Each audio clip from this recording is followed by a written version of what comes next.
Hey guys, welcome back to HelpClick. In this video, I'll be showing you how to use Zelle to transfer money between banks. But first, check a special offer in the description. So, let's get started. Now, if you want to make a transfer through Zelle and you want to basically use it on your bank account, well, there are a few things that you may want to know. Now, Zelle works differently depending on where you're using it. Now, depending on your bank.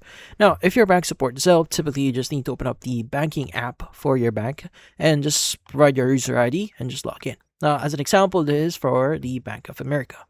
Now, in here, you want to go to the pay and transfer area. So usually at the very bottom, or it depends on your dashboard inside the banking app. Now, from there, you want to go and choose Zelle. Now, inside Zelle here, you want to go and choose the pay option. So if you want to send someone some money.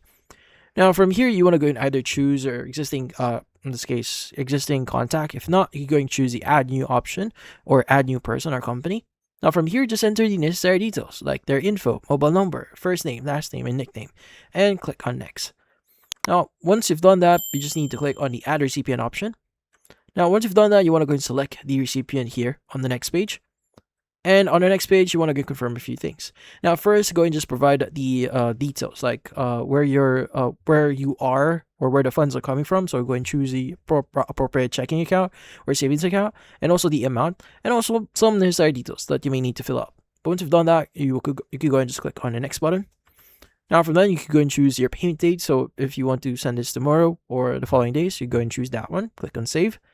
And from then on, you can go and fill out a few things. Like, for example, if you want to add a message, you can go and just choose the message option. But you can go and just click on the next button.